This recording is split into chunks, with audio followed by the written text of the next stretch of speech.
नमस्कार दोस्तों। Law of one यानी एक का कानून, या कह लीजिए एक का ज्ञान, या कह लीजिए एक के तरीके, यह उसके 29वें सत्र का भाग 2 है। दोहराया जाता है कि इस किताब द्वारा दी गई सभी सूचनाएं और जानकारियां आप मान भी सकते हैं, जान भी सकते हैं, नज़रअंदाज भी कर सकते हैं और सिरे से खारिज या नकार भी सकते हैं, क्योंकि यह आपकी फ्री विल है जो कि एक अनंत रचयिता द्वारा आपको दी गई है। एक और बात कही जाती है कि लॉ ऑफ वन पूरी तरह से सबके लिए फ्री है। यदि कोई इकाई या व्यक्ति इसको निजी स्वार्थ के लिए इस्तेमाल करे तो वह उसकी व्यक्तिगत जिम्मेदारी होगी। साथ ही साथ यह भी कहा जाता है कि यदि कोई इस एक के कानून की किताब को अपनी भाषा में परिवर्तित करके दूसरों से साझा करना चाहे या फिर इसको अपने चैनल पर चलाना चाहे तो वह भी ऐसा कर सकता है, क्योंकि वह भी उसकी फ्री विल है। तो पहला सवाल डॉन करते हैं। आप कह सकते हैं कि कभी कभी मुझे पकड़ जमाने में यानी कि समझने में कठिनाई होती है कि मैं जिस आध्यात्मिक सिद्धांतों की तलाश करने की कोशिश कर रहा हूँ वह हमारे भौतिक माया के पीछे है। क्या आप मुझे एक उदाहरण से बता सकते हैं कि शुक्र ग्रह की सतह पर तीसरे घनत्व की स्थिति में गुरुत्वाकर्षण की कितनी मात्रा है? क्या यह पृथ्वी से ज़्यादा या कम होगा? तो दोस्तों यहाँ पर डॉन पूछ रहे हैं कि ये वीनस जो है प्लैनेट, उसके ऊपर अभी ग्रेविटी की क्या सिचुएशन है, मतलब ग्रेविटी वहाँ पे ज़्यादा है या कम है। तो राइस का जवाब देते हैं, गुरुत्वाकर्षण यानी कि ग्रेविटी हम कहेंगे ये आकर्षक बल है, यानी कि अट्रैक्शन से काम करता है, जिसका हम इस तरह वर्णन कर सकते हैं कि यह रचयिता की ओर दबाव डालने वाली बाहरी शक्तियाँ हैं। यह आध्यात्मिक रूप से उस इकाई पर अधिक होता है जिसे आप शुक्र ग्रह कहते हैं, जो कि उसके रचयिता की खोज में अधिक सफलता के कारण है। तो दोस्तों वो ये बोलना चाह रहे हैं कि जो वीनस के प्लैनेट पे जो लोग हैं ना, वो आध्यात्मिक रूप से हमसे ज़्यादा एडवांस्ड हैं। इस वजह से जहाँ पर इस तरीके की एडवांस सिविलाइजेशन होती है ना, वहाँ पर ग्रेविटी हल्की सी ज़्यादा होती है, मतलब जितनी हमारे यहाँ पर है उससे ज़्यादा होती है। फिर आगे रहा कहते हैं, यह पॉइंट केवल तभी महत्वपूर्ण हो जाता है जब आप इस बात पर विचार करते हैं कि जब इसकी अनंतता में सारी रचना पर्याप्त प्रकृति के एक आध्यात्मिक गुरुत्वाकर्षण द्रव्यमान मास तक पहुंच गई है तो पूरी रचना असीम रूप से एक दूसरे में मिल जाती है। प्रकाश अपने स्रोत की तलाश और खोज करता है और इस प्रकार रचना को समाप्त कर देता है और एक नई रचना की शुरुआत करता है, जिसे आप ब्लैक होल पर विचार करते हैं। जैसा कि आप इसे कहते हैं, शून्य बिंदु, जीरो पॉइंट पर अनंत रूप से बड़े द्रव्यमान की स्थितियों के साथ जहां से कोई प्रकाश नहीं देखा जा सकता है, यानी कि यह अवशोषित, एब्जॉर्ब्ड हो जाता है। तो दोस्तों इसको समझने के लिए हमको ब्लैक होल को थोड़ा सा समझना पड़ेगा और एक इमेज और है जिससे हम इसको समझने की कोशिश करेंगे। और एक चीज़ और दोस्तों हम लोग कहना चाहेंगे, आपको याद होगा हमने पिछले एक सत्र में ये कहा था कि जो पहली घनत्वता, दूसरी घनत्वता, तीसरी घनत्वता, ऐसे करके जैसे जैसे चलते रहते हैं, तो हमने आपको कहा था कि आठवीं घनत्वता जो है वो लोगोस की तरफ जाती है। यानी अगर हम बोलें ये वाला पॉइंट, तो हमने कहा था कि आठवीं घनत्वता में इसके अंदर जाते हैं। दोस्तों ऐसा नहीं है। छठी घनत्वता सूरज के अंदर की होती है, सातवीं घनत्वता ये गैलेक्टिक सेंटर के अंदर की होती है, और यहाँ से जब सबके एक्सपीरियंसेस कंप्लीट हो जाते हैं ना, तो आठवीं घनत्वता जो होती है वो ब्लैक होल के अंदर होती है। तो अभी हम लोग एक बार को ब्लैक होल को देखते हैं कि एक्चुअली में ये चीज़ काम करती है तो कैसे करती है। तो दोस्तों रा ने जो अभी यहाँ पर कहा ना, रा ने कहा, अगर हम इस वाली उसमें जाएं इमेज में, कि हमने कहा कि ये जो गैलेक्टिक सेंटर है, फिर यहाँ पे जिन जिन का एक्सपीरियंस पूरा हो जाता है वो इसके अंदर आ जाते हैं, मतलब जितने भी ग्रह होंगे या जो भी चीज़ होगी वो वापस इनके अंदर चले जाएंगे और फिर यहाँ पर टोटली इकट्ठा होकर ये पूरी की पूरी गैलेक्सी जो है वो ब्लैक होल के अंदर चली जाती है। रा यहाँ पर ये कहना चाह रहे हैं। तो ये होता कुछ इस तरीके से है कि जैसे आप ये देख सकते हैं, राइट साइड में ये है ब्लैक होल, आप देख रहे हैं ये रोशनी है इसके चारों तरफ, है ना, और इस साइड में है वाइट होल। इन दोनों के बीच में ये जो पॉइंट होता है, इस पॉइंट को बोलते हैं पॉइंट ऑफ सिंगुलैरिटी। ठीक है। होता क्या है, ये जो आपको रोशनी इसके आसपास लग रही है ना ब्लैक होल के आसपास, ये रोशनी बेसिकली ये होती है, जितने भी ये ग्रह होते हैं ना, इनकी रोशनी को अपनी तरफ खींच रहा होता है। ठीक है। और जैसे जैसे सबके अनुभव खत्म होते चले जाते हैं ना, या कह लो कंप्लीट हो जाते हैं सबके अनुभव, कि भाई उन्होंने पूरी रचना का अनुभव ले लिया है, सारी उनकी घनत्वताएं कंप्लीट हो गई हैं, तो वो सीधा इस ब्लैक होल के अंदर घुस जाते हैं। ठीक है। वो ग्रह के ग्रह और पूरी की पूरी गैलेक्सी घुस जाती है इसके अंदर।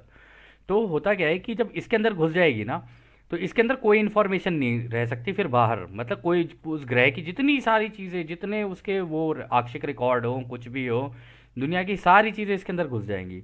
फिर यहाँ जाके ना वो इस पॉइंट के अंदर घुसती है, यहाँ सेंटर में, जिसको पॉइंट ऑफ सिंगुलैरिटी बोलते हैं, और यहाँ पे पूरी की पूरी घुल मिल जाती है। घुलने मिलने के बाद वो पूरा का पूरी जो गैलेक्सी है पूरी डिस्ट्रक्ट हो जाएगी, और वो पूरी की पूरी खुल जाएगी और कण कण में बन जाएगी। मतलब जैसे आपने वो देखे हैं ना, हमने बताया था कि आँख मूंदते हैं तो वो कण कण से नज़र आने लग जाते हैं लाइट के, वो पूरी की पूरी ऐसी इस तरीके की लाइट बन जाती है इसके अंदर। फिर वो जो लाइट होती है ना, वो इस यहाँ से निकल के वाइट होल के अंदर जाती है, ठीक है। वो पूरी की पूरी लाइट इसके अंदर जाती है, और फिर यहाँ पे नए जो वो होती हैं, क्या कहते हैं, आपकी आकाश गंगाएं, उनकी रचना होनी शुरू होती है। और यहाँ पे वो बन के नई नई नई नई आकाश गंगाएं इसके अंदर बनती रहेंगी, और यहाँ से बाहर निकल जाती हैं, इसके लेफ्ट साइड से बाहर निकल जाएंगी, और फिर दोबारा घूम के अपना नए नए अनुभव लेने शुरू करती हैं। तो इसको समझने के लिए हम एक डॉक्यूमेंट है उसको थोड़ा सा देखते हैं। तो आप इस डॉक्यूमेंट पे थोड़ा सा ध्यान देना। ये जो पूरा ब्रह्मांड है ना, हमारे जो पूरी गैलेक्सी और ये पूरी हमारी जितनी चीज़ें बनी हुई हैं, वो सारी इस एक इसको कहते हैं कॉस्मिक एग, ठीक है। एक अंडे के जैसा होता है ये, और अगर आप हमारा दिमाग देखोगे ना, हमारा दिमाग भी कुछ इसी तरीके का होता है कि आधा इधर और आधा इधर, इस तरीके से होता है। और आप यहाँ देखेंगे, यहाँ लिखा है ब्लैक होल, ये ब्लैक होल लिखा है, और आप देखेंगे यहाँ पे वाइट होल लिखा है। तो होता क्या है कि जितनी भी ये वो होती है ना, क्या बोलते हैं, आपकी गैलेक्सीज होती हैं, ठीक है, जितनी भी आकाश गंगाएं होंगी, जैसे आपको छोटे छोटे डॉट दिख रहे होंगे यहाँ पे, ये छोटे छोटे छोटे छोटे छोटे छोटे इस तरीके के जो डॉट दिख रहे हैं ना आपको, ये सारे आकाश गंगाएं दिखा रही हैं अपने आप में कि भाई ये आकाश गंगाएं हैं, ठीक है। तो ये वाली साइड में मान लो अगर हमारी आकाश गंगा है, तो इस साइड में जितनी ये आकाश गंगा है ना, इनके बारे में हमें कुछ नहीं पता चलेगा कि भाई यहाँ क्या चल रहा है। ये ऐसी नहीं है कि कोई एक हो, अब ये ट्रिलियंस ट्रिलियंस में होती हैं, बहुत ज़्यादा, और रा ने बता ही दिया था अभी पिछले सत्र में कि ट्रिलियंस में होती हैं। तो होता क्या है, यहाँ व्हाइट होल से जैसी मान लो कोई नई रचना हुई, ठीक है, रोशनी से रचना हुई, ग्रह मतलब गैलेक्सी पूरी बन के निकलेगी, यानी कि ये जो है, ये जो कॉस्मिक जो गैलेक्टिक सेंटर है, ये बन बन के यहाँ से निकलेंगे, और यहाँ से निकल के इस तरीके से यूँ घूमना शुरू करेंगे, और घूमते घूमते घूमते घूमते अपना पूरा अनुभव लेते हुए चलेंगे। तो इस तरीके से सारी आकाश गंगाएं इसके अंदर बनी होती हैं कॉस्मिक एग के अंदर। और आप देख रहे होगे होलोग्राम, और यहाँ लिखा है यूनिवर्सल, लिखा है मतलब है यूनिवर्सल होलोग्राम। ये सारी चीज़ें एक होलोग्राम की शेप में होती हैं, मतलब ये बस एक ऐसा है कि एक चित्र है जिसके अंदर सारी क्रियाएं हो रही हैं, ठीक है। तो जितनी भी चीज़ें हमें दिखती हैं वो हमें लगता है रियल है, बट वो रियल नहीं है बेसिकली, ठीक है, वो पूरा का पूरा होलोग्राम है। तो यहाँ से वो सारी की सारी चलनी शुरू होंगी, धीरे धीरे धीरे धीरे चल के, और फिर यहाँ से पीछे से घूम के यहाँ से ब्लैक होल में घुसना शुरू करेंगी। जब ब्लैक होल में घुसना शुरू करेंगी, मतलब उनकी 7 घनत्वताएं पूरी हो गई हैं, वो गैलेक्टिक सेंटर के अंदर चले गए। अब जब सबके हो गए, लेकिन गैलेक्टिक सेंटर में ऐसा नहीं है कि कोई गैलेक्टिक सेंटर में कोई एक सूरज है, वो अपने जितने भी उसके सौर मंडल है उनको लेके घुसेगा इसके अंदर, ऐसा नहीं है। जब पहले एक जिन जिन की पूरी पूरी होती जाएगी ना, वो सारी इन्फॉर्मेशन गैलेक्टिक सेंटर के अंदर, यहाँ पे जो हमारे सब लोगोज हैं, जो हमारे रचयिता हैं, उनके अंदर मिक्स होती चली जाएगी, ठीक है। फिर पूरी की पूरी गैलेक्सी खिंच के, जैसे कि आप इसके अंदर देख रहे हो ना, ये पूरी खिंच के ऐसे यूं ब्लैक होल से इसके अंदर घुसेगी, ठीक है। और अंदर जाके जैसे हमने बताया था पॉइंट ऑफ सिंगुलैरिटी है, यहाँ पे सारी रोशनी बन जाएंगी सारी चीज़ें। फिर यहाँ से नई बन के निकलेंगी, और फिर यहाँ से यहाँ निकल जाएगी, या यहाँ से इस तरफ निकल जाएगी, और ऐसे घूम के सारा ये फिर दोबारा चक्र शुरू होता है। इसलिए आपको याद होगा, रा ने एक चीज़ कही थी कि हम तुम्हें एक चीज़ कह सकते हैं कि तुम्हारे अनुभवों का कोई अंत नहीं है। वो इसीलिए क्योंकि जब आपकी 8वीं घनत्वता यहाँ पे कंप्लीट हो जाएगी ना, फिर जितनी ये गैलेक्सीज हैं वो सारी की सारी अंदर जाके जब घुल मिल जाएंगी, अंदर की जितनी भी होंगी वो सारी घुलेंगी, जो पीछे से आ रही हैं वो घुल मिल जाती हैं ना, तो सबके अनुभव आपस में घुल मिल जाते हैं। तो फिर यहाँ से एक नए अनुभव की तैयारी शुरू होती है, और उसमें ही पहली, दूसरी, तीसरी, चौथी, पांचवी इस तरीके की घनत्वताएं होती हैं। फिर यहाँ से नए नए नए नए अनुभव शुरू हो जाते हैं, लेकिन हर गैलेक्सी के अनुभव बिल्कुल अलग होंगे। अभी तो केवल आप ये सोच ले, छोटे छोटे डॉट है, ये एक एक गैलेक्सी है। पहले तो अभी हम लोगों को इस गैलेक्सी का पूरा अनुभव लेना है, ठीक है, इस गैलेक्सी का पूरा अनुभव लेंगे, फिर हम लोगों का बाद में जाके फिर हम गैलेक्टिक सूरज के अंदर का अनुभव लेंगे, फिर उसके बाद क्या कहते हैं गैलेक्टिक सेंटर के अंदर का अनुभव लेंगे, फिर उसके बाद हम लोग जाएंगे इसके अंदर, ये ब्लैक होल के अंदर, फिर वहाँ पे अनुभव नहीं होता है, वहाँ पे सारे अनुभव घुल मिल जाते हैं। और सारे जब सबके सारी गैलेक्सीज के घुल मिल गए तो फिर यहाँ से निकल जाते हैं। और जिसे हम लोग युग परिवर्तन कहते हैं ना दोस्तों, वो युग परिवर्तन होने का कारण भी यही है कि ये जो खिंचाव है ना, अट्रैक्शन, इसकी वजह से होता है ये। होता क्या है कि मान लीजिए हम ये वाले डॉट को ले लेते हैं, ये वाला डॉट, ठीक है, इस वाले डॉट को लेते हैं। इस वाले डॉट में मान लीजिए अब जैसे यहाँ से खिंचनी शुरू होंगी ना इधर, तो ये वाला जो डॉट है ये आगे की तरफ मूव कर जाएगा, ठीक है, अंदर के जैसे ये यहाँ जाएंगे तो पीछे से और चल के अंदर आ रहे होंगे, ये वाला डॉट आगे मूव करेगा तो इसकी जगह पे ये घूम के इधर आ जाएगा, यानी एक पूरी की पूरी गैलेक्सी शिफ्ट होती है एक जगह से दूसरी जगह। उसके कारण युग परिवर्तन होता है। और वो जो युग परिवर्तन होता है ना, वो कोई ऐसा नहीं है किसी एक ग्रह पे होगा। तो मान लीजिए अगर ये एक पूरी आकाशगंगा है ना, ये पूरी आकाशगंगा अपनी जगह छोड़ के हल्की सी आगे होगी, ठीक है, आगे हो जाएगी, हल्की सी नहीं काफ़ी आगे हो जाती है वैसे तो। ये आगे होगी तो इसके सारे सूरज भी अपनी जगह आगे करेंगे, सूरज के साथ साथ उनके सौर मंडल में जितने ग्रह लगे हुए हैं वो भी अपनी जगह छोड़ते हैं। इसीलिए ये जो घनत्वताएं हैं ना, ये आगे चलती चली जाती हैं कि हाँ भाई यहाँ पर अभी इस सूरज के आसपास के जितने ग्रह लगे हुए थे उनकी घनत्वताओं के कितने कितने लेसन्स हो गए कंप्लीट, चलो ठीक है, सूरज भी आगे शिफ्ट होगा, इधर से गैलेक्टिक सेंटर भी पूरा शिफ्ट हो रहा है, उसके ग्रह भी पूरे शिफ्ट हो रहे हैं, तो किसी एक ग्रह पे युग परिवर्तन नहीं होगा, युग परिवर्तन सभी ग्रहों पे होंगे। आपको याद होगा कि हमने कहा था कि ये जो वीनस है यानी शुक्र ग्रह है वो चौथी घनत्वता का है, जैसे हम लोगों को इस बुक से समझ में आया।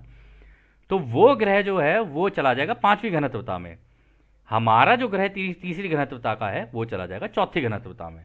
अब वो चौथी घनत्वता नेगेटिव में भी जा सकता है, चौथी घनत्वता पॉजिटिव में भी जा सकता है, वो बाद की बात है, राह आगे जो बताएंगे। हालांकि राह ने कहा है कि चांसेस ये हैं कि तुम्हारा वाला पॉजिटिव में जाएगा पूरा का पूरा, लेकिन ये डिपेंड करता है कि एंड तक परिस्थितियाँ कैसी होती हैं। लेकिन उन्होंने ये भी बोला है कि परिस्थितियाँ कैसी भी हो भैया हम तो आएंगे और ग्रह खाली कराएंगे। यानी अगर अंत में किसी ने जोर ज़बरदस्ती करने की कोशिश की सीता के साथ तो फिर युद्ध होगा और फिर हम कर लेंगे बराबर, हम मतलब पीछे हट जाना सारे के सारे। इसलिए राह ने, हमने कन्फेडरेशन की कुछ और किताबें पढ़ी हुई हैं, उसमें कन्फेडरेशन ने बोला हुआ है कि जब इस तरीके की परिस्थितियाँ होने दिखने लग जाए ना तुम्हें, तुम सारे इस नॉर्मल जनता से दूर हट जाना, बिल्कुल बिल्कुल हट जाना इनसे। क्योंकि अभी आगे राह और भी बहुत सारी चीज़ें बताएंगे कि जब भी ऐसा होता है तो जो लोग नेगेटिव होते हैं ना पूरे ही नेगेटिव हो जाते हैं, जो लोग पॉजिटिव होते हैं पूरे पॉजिटिव हो जाते हैं। तो जो पॉजिटिव वाले ना अपने पॉजिटिव का ग्रुप बना के अपना अलग हट जाओ, ग्रुप भी नहीं बनाओ तो एक एक दो दो करके ऐसे बना के अलग हट जाओ, लेकिन उन लोगों से दूर हट जाओ बिल्कुल। हालांकि हम जानते हैं ये हमारे लिए बोलना तो आसान है, लेकिन अपने कोई व्यक्ति अपने लेवल पर अगर इसको सोच के देखे तो काफ़ी मुश्किल है। बट कन्फेडरेशन का ऐसा कहना है, अब हम उसमें कुछ नहीं कह सकते हैं। तो अब हम इसमें सत्र में आगे चलते हैं। तो अगला सवाल डॉन करते हैं, तो तब ब्लैक होल एक बिंदु होगा, क्या मैं ये कहने में सही हूँ कि यह एक ऐसा बिंदु होगा जिस पर पर्यावरण सामग्री यानी एनवायरमेंटल मटेरियल थी जो एकता या रचयिता के साथ एकजुटता में सफल हुई थी, क्या यह सही है? तो राह कहते तीसरी घनत्वता प्रकट करने वाला ब्लैक होल भौतिक है, इस आध्यात्मिक, स्पिरिचुअल या मेटाफिजिकल अवस्था की जटिल अभिव्यक्ति है, यह सही है। तो यहाँ पर भी वो यही कह रहे हैं दोस्तों, जैसे हमने आपको समझाया ना कि भाई वो ब्लैक होल जो है वो खींचेगा, ठीक है, तो जब एक एक पूरी गैलेक्सी शिफ्ट होगी तो सारी की सारी होगी, और तीसरी घनत्वता के लिए ये जो ब्लैक होल है वो इस तरीके से आगे इनको इनको खींचेगा, तो उसकी वजह से यहाँ से मूवमेंट होगी। और दोस्तों ये आपको लग रहा होगा कि ये एक ब्रह्मांड, ये ब्रह्मांड है, ये ब्रह्मांड नहीं है, ये तो एक ब्रह्मांड है रचयिता के दिमाग में जो बना हुआ है। तो आप ये सोच लो कि रचयिता के दिमाग में ऐसे कई अनगिनत, मतलब उनको गिनती नहीं किया जा सकता, इतने ब्रह्मांड है, और हम तो अभी एक ही ब्रह्मांड का अनुभव ले रहे हैं। इस तरीके के कॉस्मिक एग्स बहुत सारे बने हुए हैं रचयिता के दिमाग में, और आप ऐसे सोच के चल सकते हो ये एक कॉस्मिक एग रचयिता के दिमाग का एक न्यूरॉन है, केवल एक न्यूरॉन जिसके अंदर इतनी गतिविधियां चल रही हैं बहुत सारी। तो इसी तरीके से इसको आध्यात्मिक रूप से समझा जाए तो यही समझा जा सकता है इसमें। तो अगला सवाल डॉन करते हैं, धन्यवाद। फिर जब हमारा ग्रह पृथ्वी पूरी तरह से चौथी घनत्वता में आ जाएगा तो क्या वहां गुरुत्वाकर्षण यानी ग्रेविटी अधिक होगा? तो राह कहते हैं वहां अधिक आध्यात्मिक गुरुत्वाकर्षण होगा, जिससे सघन माया यानी डेंसर इल्यूजन पैदा होगी। तो वो कह रहे हैं कि अब जो चौथी घनत्वता में जब ये जाएगा ना, यहाँ पे उन्होंने कहा आध्यात्मिक गुरुत्वाकर्षण, यानी यहाँ पे वो साइंटिफिक ग्रेविटी के बारे में पूछ रहा था। आध्यात्मिक गुरुत्वाकर्षण का मतलब होता है कि जो भी चीज़ अध्यात्म से रिलेटेड होगी ना, उस दिशा में लोग ज़्यादा जाना कोशिश करेंगे, इस मतलब ये चौथी घनत्वता में। तो सारे के सारे कोशिश ये रहेगी कि सारे के सारे एक ही दिशा में निकल जाएं। कोशिश क्या रहेगी, रहेंगे वो इस ग्रह पे अब जो आध्यात्मिक रूप से आगे बढ़ना शुरू करेंगे। तो उन्होंने कहा डेंसर इल्यूजन, मतलब चीज़ें अब हमें जैसे दिख रही हैं ना, ये रंग, ये पेड़ पौधे, ये सारी चीज़ें ऐसी नहीं होंगी। और दोस्तों हम अपना अपना पर्सनल अगर आपसे वो शेयर करें ना, जो हम लोगों ने मेडिटेशन में जो देखा है, अब ये सही भी हो सकता है गलत भी हो सकता है, ये हम आपके ऊपर छोड़ते हैं। हमने जो चौथी घनत्वता देखी है ना, वो पूरी अर्थ जो थी ना, पूरी ये पृथ्वी थी हमारी, वो गोल्डन कलर की हो गई थी। मतलब उसके अंदर की जितनी भी चीज़ें थी, पेड़ पौधे जानवर, पहले तो सारा जो हम लोगों ने देखा सारा पहले वो हुआ, ख़त्म हुआ। और रा ने अभी बोला है कि वो पहले सारा ख़त्म होता है फिर उसके बाद नई शुरुआत होती है। तो वो पहले सारा ख़त्म हुआ, फिर उसके बाद धीरे धीरे प्लानट ने अपने आप को बनाना शुरू किया और प्लानट ना गोल्डन कलर का हो गया। और जो आसमान वगैरह जितनी भी चीज़ें हैं ना, उनके अंदर ऐसे ऐसे रंग हो गए जो दोस्तों ना तो हमने कभी अपने मतलब सपने में भी नहीं सोच सकते। हम लोगों ने ऐसे ऐसे रंग एक्सपीरियंस किए थे, क्योंकि हम भी जानना चाहते थे कि चौथी घनत्वता होती कैसी है। तो ये हमारा कुछ मेडिटेशन में वो था, क्या कहते हैं, एक्सपीरियंस। आप लोगों का हो सकता है अलग हो, लेकिन जो भी हो अच्छा ही होगा। तो खैर अगला सवाल डाउन करते हैं। यह सघन भ्रम यानी माया तब मैं मान लूंगा कि मापा गया कि 32.2 फीट प्रति सेकंड वर्ग यानी पर सेकंड स्क्वायर के ऊपर गुरुत्वाकर्षण त्वरण यानी ग्रेविटेशनल एक्सेलरेशन बढ़ जाएगा, जो अब हम अनुभव करते हैं। क्या यह सही है? तो वो ये कह रहे हैं कि अच्छा, क्योंकि वो साइंटिफिक दिमाग ज़्यादा था डॉन का, तो साइंटिफिक तरीके से उसने पूछा कि इसका मतलब मुझे ऐसा लगता है 32.2 पर सेकंड स्क्वायर के हिसाब से ये ज़्यादा ग्रेविटेशनल हो जाएगी, मतलब ग्रेविटेशन यहाँ पे बढ़ जाएगी इस प्लेनेट के ऊपर। यानी जैसे अभी हम लोग जितना उछल पाते हैं उतना नहीं उछल पाएंगे, हल्का सा ही उछल पाएंगे, शायद कुछ ऐसा होगा। तो रा कहते हैं आपकी इकाइयों के पास आध्यात्मिक गुरुत्व को मापने के लिए उपकरण नहीं है, बल्कि इसके कुछ चरम अभिव्यक्तियों एक्सट्रीम मैनिफेस्टेशन का निरीक्षण करने के लिए हैं। तो वो कह रहे हैं कि आध्यात्मिक गुरुत्वाकर्षण को तुम लोग कैसे कैलकुलेट करोगे, उसको कैलकुलेट थोड़ी ना किया जा सकता है।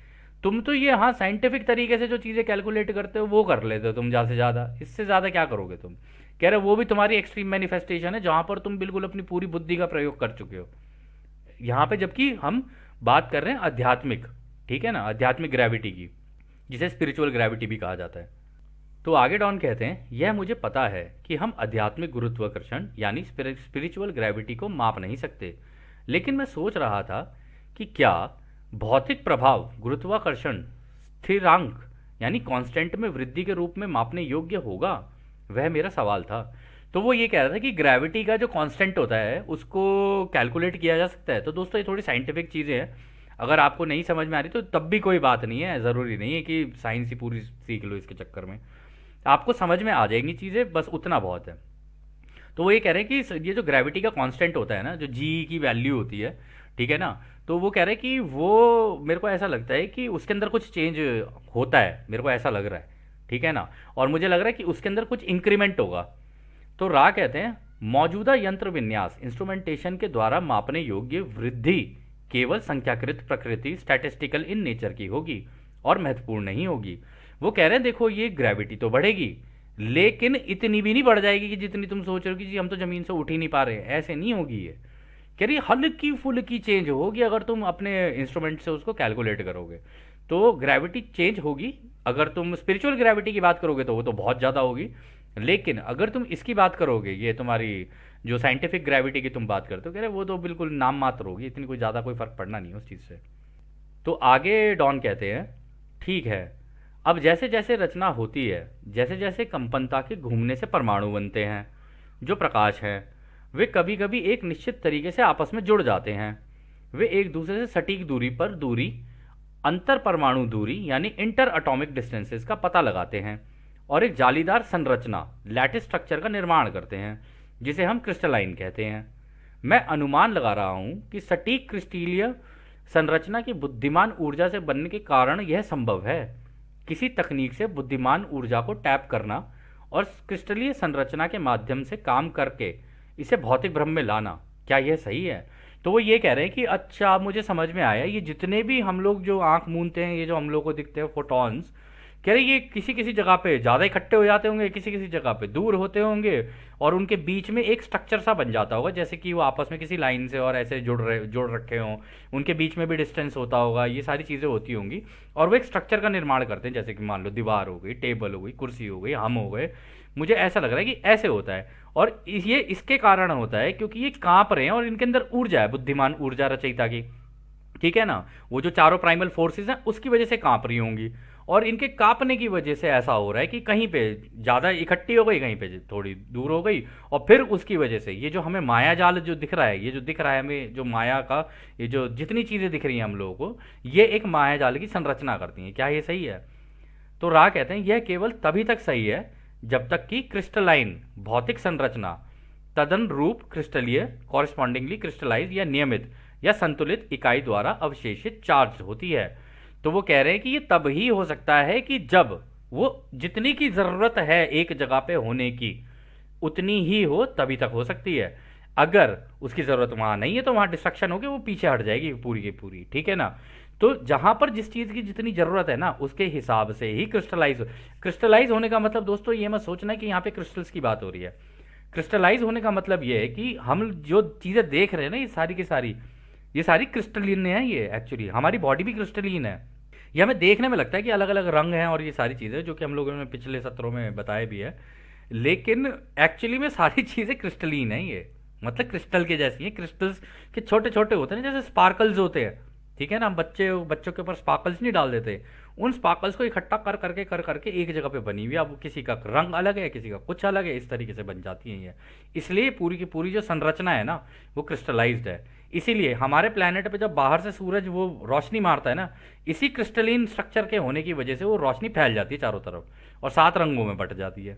इस वजह से होता है ये सारा। खैर, अगला सवाल डाउन करते हैं। मैं बिना महत्व के विषयों या उन विषयों पर नहीं उतरना चाहता जो हमें हमारे विकास के तंत्र की बेहतर समझ की ओर नहीं ले जा सकते हैं, जो हमें उन चीज़ों की ओर ले जा सकते हैं जो क्षणिक नहीं है, लेकिन कभी कभी यह देखने में मुश्किल होता है कि किस दिशा में जाना है। मैं क्रिस्टल के इस विचार और उनका उपयोग कैसे किया जाता है उनकी थोड़ी और जांच करना चाहूँगा। मैं यह मान रहा हूँ कि आपने जो कहा है कि क्रिस्टल द्वारा बुद्धिमान ऊर्जा को टैप करने के लिए आंशिक रूप से अविकृत इकाई का होना आवश्यक है, क्या यह संतोषजनक है या आपको इसकी आवश्यकता है? क्या यह सही है? तो वो कह रहे हैं कि अच्छा, अब मैं ना एक काम करता हूँ, मैं ना इधर उधर की बातें ना करके कोशिश करता हूँ जो चीज़ें हमारे काम की हैं उसकी मैं बात करूँ। तो वो क्रिस्टल पे आ गया क्योंकि क्रिस्टलिन स्ट्रक्चर की बात हो रही थी। तो उन्होंने कहा कि क्या इन क्रिस्टल्स का इस्तेमाल करके इस बुद्धिमान मतलब इंटेलिजेंट एनर्जी जो है रचयिता की उसको टैप किया जा सकता है। और इसके लिए जो टैप करने की ज़रूरत है कि ये भी है कि भाई जो व्यक्ति इसको करेगा वो इतना प्योर और इस तरीके का होना चाहिए कि वो उसको टैप कर पाए। मतलब ऐसा नहीं है कि हर कोई इसको कर पाएगा। मतलब क्रिस्टल हाथ में ले लेने से इसका मतलब ये नहीं है कि कोई भी क्रिस्टल का सही इस्तेमाल कर लेगा। इस इंटेलिजेंट एनर्जी को वो ही टैप कर पाएगा जो इसके अंदर के जितनी भी ऊर्जाएं हैं ना उनको सही से जानता हो, ठीक है। इसलिए आपने कई मंक्स और कई ऋषि महर्षि उनको देखा होगा, और हम लोगों ने कई रामायण में भी देखा है, महाभारत में भी देखा है, इधर उधर हमने बहुत हर धर्म में देखा है। तो आपने देखा होगा कि ये हवा में से चीज़ें निकाल लेते थे। वो जो हवा में से चीज़ें निकालने का जो तरीका होता है ना वो यही होता है कि वो ही व्यक्ति जान सकता है कि जो इसके अंदर की यानी इन तरंगों को जान जाए। और जब वो जान जाता है ना कि इनकी कंपनता को किस तरीके से मैनेज किया जा सकता है, तब वो कुछ भी बना सकता है। जैसे कि जीसस ने जब लोग भूखे थे तो हाथ मतलब हवा में करके और वहाँ से फिश निकाल दी थी हवा में से ही, और ब्रेड भी निकाल ली थी। तो लोगों को लगा चमत्कार हुआ, वो चमत्कार नहीं हुआ था। उसको भी मेडिटेशन कर करके अंदर से ये पता चल गया था तरंगे काम कैसे करती हैं। हालांकि उसको अपनी पुरानी ज़िंदगी याद आ गई थी जो कि रा ने पहले भी बताया था, तो उसको पता था कि ये चीज़ें काम कैसे करती हैं। तो खैर, अगला सवाल डाउन करते हैं। बुद्धिमान ऊर्जा के टैपिंग में क्रिस्टल के उपयोग के लिए एक ऐसा बिंदु होना चाहिए जिस पर विकृत को हटाना न्यूनतम हो, क्या यह सही है? तो वो कह रहे हैं कि अच्छा, क्रिस्टल को टैप करने के लिए उसके अंदर की जो इंटेलिजेंट एनर्जी है यानी यही जो तरंगे हैं इनको टैप करने के लिए उसके अंदर कोई ऐसा बिंदु होना चाहिए जहां पर डिस्टॉर्शन यानी जहां पर मतलब विभाजन सबसे कम हो, मतलब या फिर उसको सबसे ज़्यादा कम किया जा सके। जहाँ पे विभाजन कहने का मतलब है कि अगर ये तरंगे हम लोगों को उसके अंदर दिखने लग जाएं तो किसी एक तरंग को पकड़ लेना, केवल पहले उसी को ही समझना एक तरंग को, क्योंकि एक तरंग समझ में आ गई तो फिर सारी तरंगें समझ में आ जाएंगी। तो राय इसका जवाब देते हैं, यह केवल तभी सही है जब यह समझा जाए, हम कहेंगे कि प्रत्येक इकाई में एक अद्वितीय यूनिक बिंदु है। तो वो कह रहे हैं कि लेकिन हम तुम्हें यह भी बताना चाहेंगे कि इन तरंगों के अंदर भी एक यूनिक बिंदु होता है, सबके अंदर भी, ठीक है। और तुम किसी भी चीज़, क्रिस्टल के अंदर भी अगर तुम जाओगे ना, उसके एक एक कण कण के अंदर भी एक यूनिकनेस तुम्हें मिलेगी मिलेगी। यूनिकनेस का मतलब है कि कोई चीज़ बिल्कुल अलग होना, हल्की सी अलग होना। इसलिए तो दोस्तों हम लोग जितने भी हैं, आप लोग, हम लोग हो गए, अगर देखा जाए हम सारे एक हैं, लेकिन हम यूनिक भी तो हैं, अलग अलग भी तो हैं।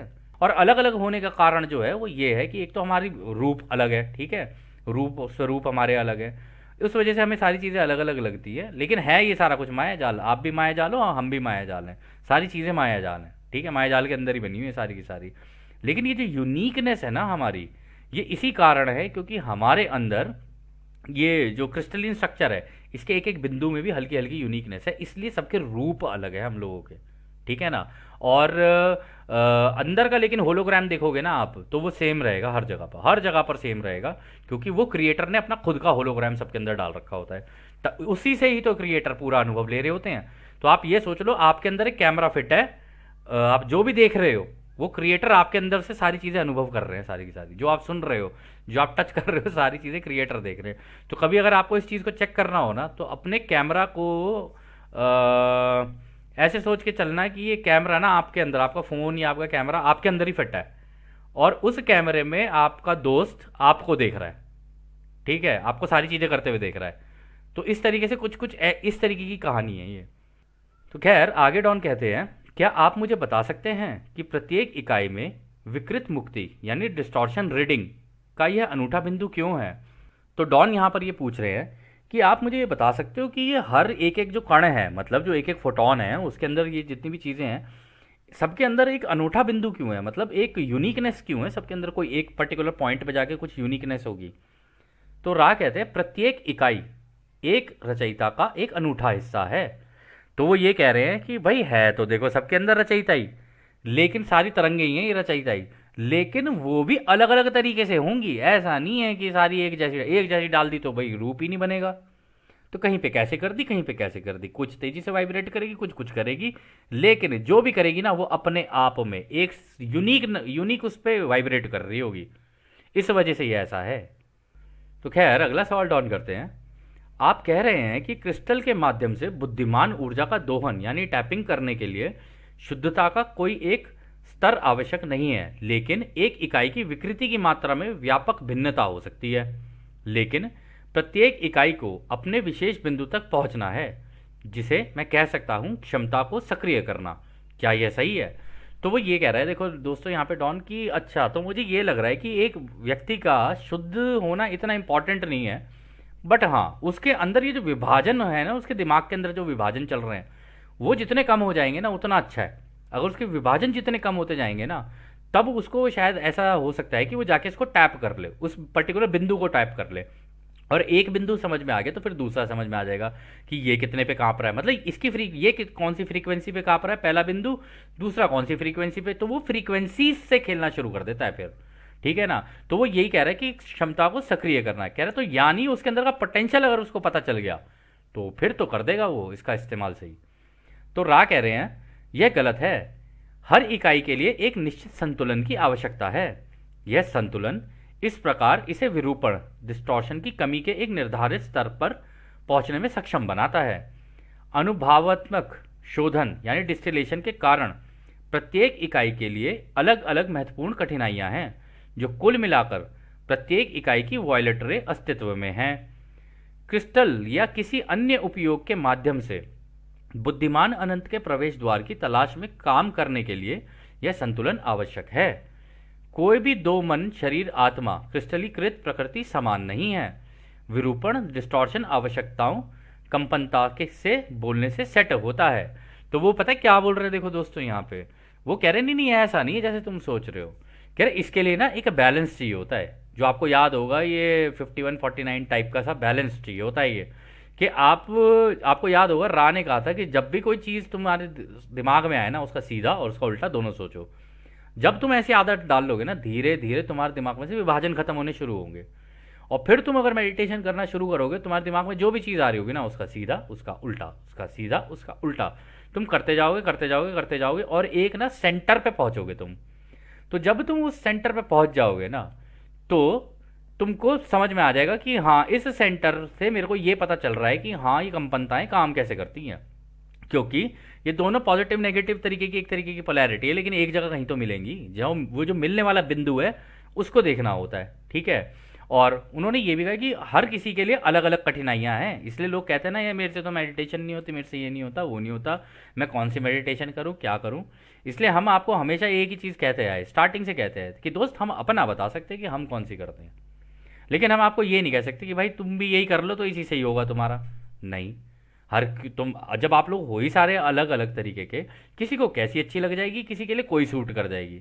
तो जो आपको सूट कर रही है और आपको रिजल्ट्स दे रही है, उस वाली के ऊपर काम करना शुरू कर देना चाहिए। और ज़्यादा जंप नहीं मारना चाहिए कि कभी इधर चले गए कभी उधर चले गए, जो कभी इधर चले गए कभी उधर चले गए, कभी ये वाली कर ली कभी वो वाली कर ली। कोई फ़ायदा नहीं ऐसी मेडिटेशन।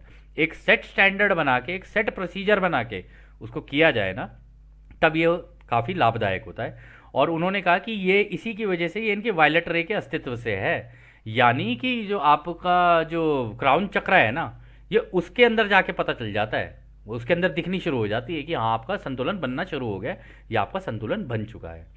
और उन्होंने यही कहा है कि क्रिस्टल का ये जो उपयोग है ना, बुद्धिमान अनंत के प्रवेश द्वार में तलाश में काम करने के लिए संतुलन आवश्यक है। तो वही उन्होंने दोबारा बोले, भाई संतुलन के बिना नहीं होगा ये। अगर तुम सोच रहे हो ना किसी एक बहाव में बह गए, डर रहे हो तो डरते ही चले जा रहे हो, अगर तुम क्या कहते हैं वो हो खुश हो तो खुशी होते चले जा रहे हो, अगर तुम दोनों चीज़ों को अगर नहीं कर पा रहे हो ना बैलेंस, तो इसका मतलब तुम्हारे अंदर कहीं ना कहीं दिक्कत आ रही है, तो तुम वो अपना बैलेंस खो रहे हो।